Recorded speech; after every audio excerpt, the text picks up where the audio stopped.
ವಿಜಯನಗರ ಜಿಲ್ಲೆ ಹರಪನಹಳ್ಳಿ ತಾಲೂಕು ಅರಸೀಕೆರೆ ಹೋಬಳಿಯ ನಾಗತಿಕಟ್ಟೆ ತಾಂಡದಲ್ಲಿ ಶ್ರೀಕೃಷ್ಣ ಜನ್ಮಾಷ್ಟಮಿ ಅಂಗವಾಗಿ ರಥೋತ್ಸವ ಹಾಗೂ ಜನಪದ ಕಲಾಮೇಳ ಸಹಸ್ರಾರು ಮಂದಿ ಭಕ್ತರ ಸಮ್ಮುಖದಲ್ಲಿ ಅದ್ದೂರಿಯಾಗಿ ನೆರವೇರಿತು.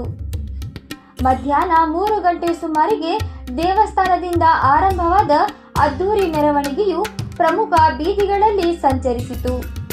ಪೋತಲಕಟ್ಟೆ ಮಾರ್ಗವಾಗಿ ಚಿಕ್ಕ ಮೇಗಳಗೆರೆ ಕಿರುಕಾಲುವೆಯವರೆಗೂ ಸಾಗಿತು.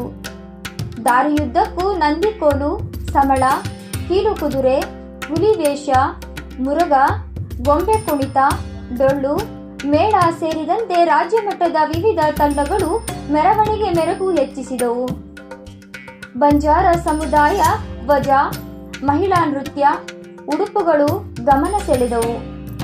ರಾತ್ರಿ ಸಾಂಸ್ಕೃತಿಕ ಕಾರ್ಯಕ್ರಮ ನಡೆದವು. ಕಾರ್ಯಕ್ರಮಕ್ಕೆ ಭಾಗವಹಿಸಿದ್ದ ಕಲಾ ತಂಡಗಳಿಗೆ ಪ್ರಶಸ್ತಿ ಪತ್ರ ನೀಡಿ ಗೌರವಿಸಲಾಯಿತು.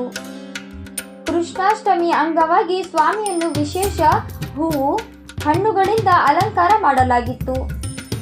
ವಿಶೇಷ ಪೂಜೆ ಸಲ್ಲಿಸಲಾಯಿತು.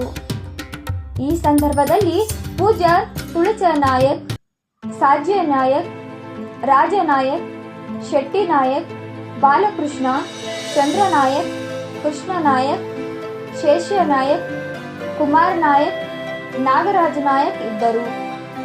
ವರದಿ ಮಹೇಶ್ ಅರಸೀಕೆರೆ, KS ನ್ಯೂಸ್ 24/7.